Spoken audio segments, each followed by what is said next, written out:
42-day pizza sauce. It took us 42 days to put it all together.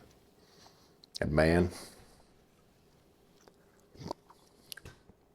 that is so good. Hey everybody, I'm Chef Dad, and this is my fermented tomato pizza sauce. Let's make some fermented tomatoes because they give a little bit of mwah. You need a scale. The only reason you need the scale is because you need the perfect amount of salt to keep you safe. Turn it on. I'm just gonna do it in grams. It's easier to do in grams. So we're gonna go ahead and take our cherry tomatoes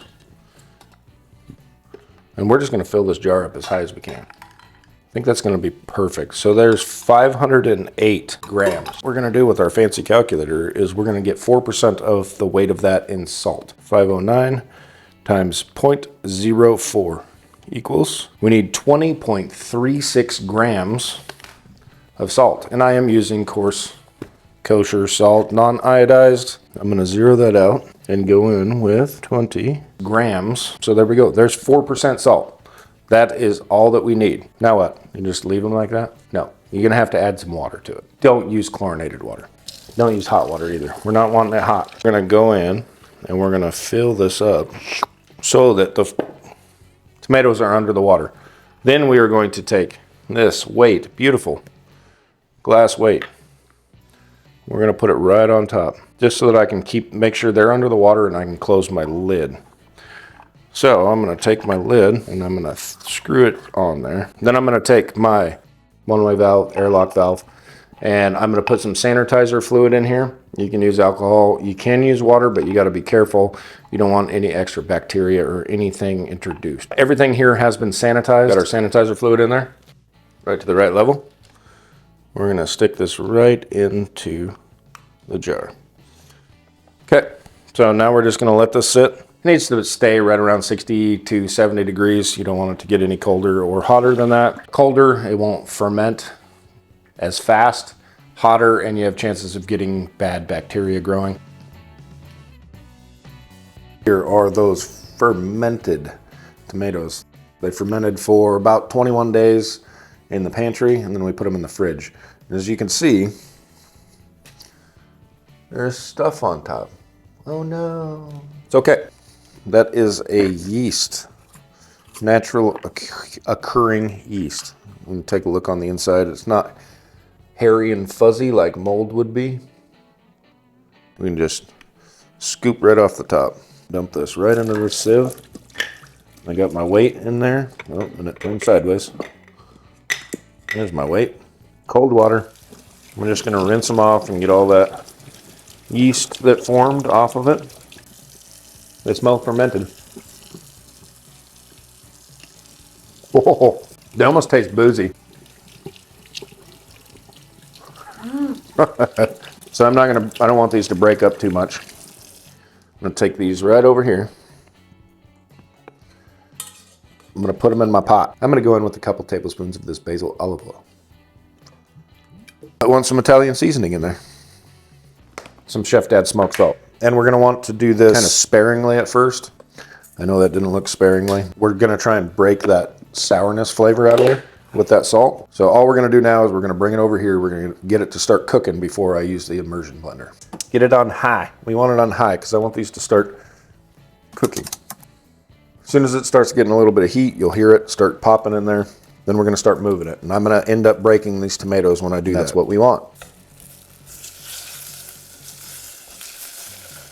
Turn that heat down a little bit. Oh, you can already see it starting to break those tomatoes down in there. And look at that. Look at that. Beautiful color in there. Oh, right in the face. This has two settings. On and turbo. Be careful.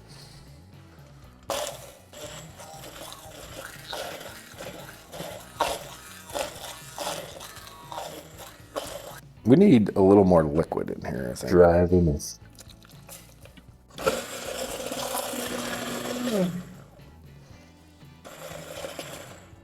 It is spraying everywhere. Okay, what I'm gonna do to try and prevent that is I'm gonna tip it sideways.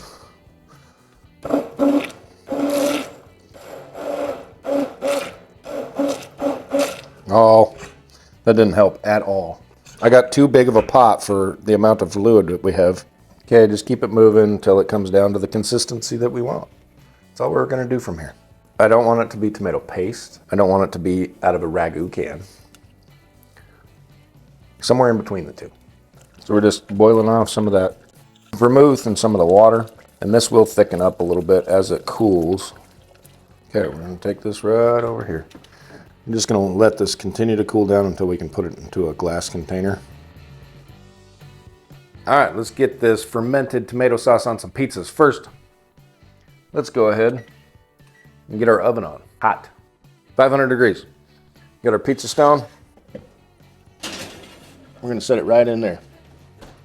Now let's just line up these pizzas and get them ready. Oh, we need one other thing. We need some chicken.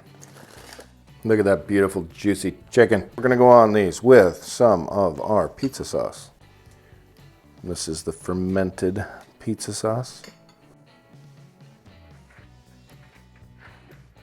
We are going to do artichoke and chicken on 2 of these pizzas. Juicy chicken. It smells so good. Making a pizza, making a pizza. If you haven't seen my naan bread pizza video, check it out. I'll tell you how to make this crust.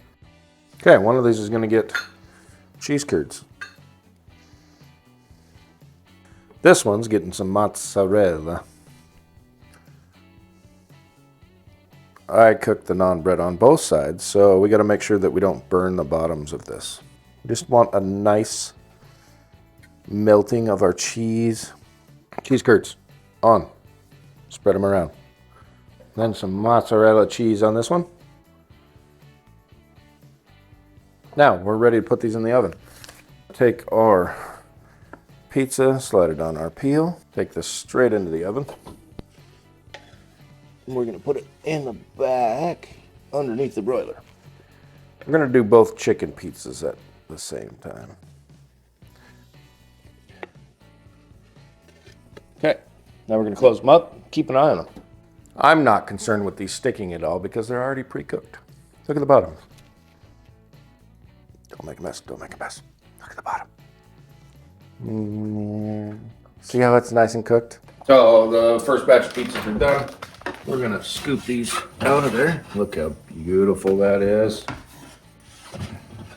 Look at that. There's some beauties. Let's get these ones in there. We'll slice them all up at the same time.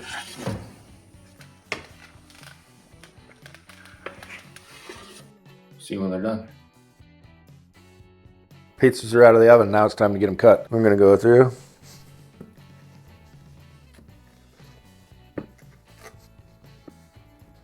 So it's all about the sauce. So let's give this chicken artichoke fermented pizza sauce a try. That is so good. It blends together really well with everything on that one. That's good. Ferment your tomatoes. Make that sauce. You will not regret it. Thanks for watching, everybody. This video up here, YouTube picked for you. I picked this one. Over here's a subscription button. Push it. I need you.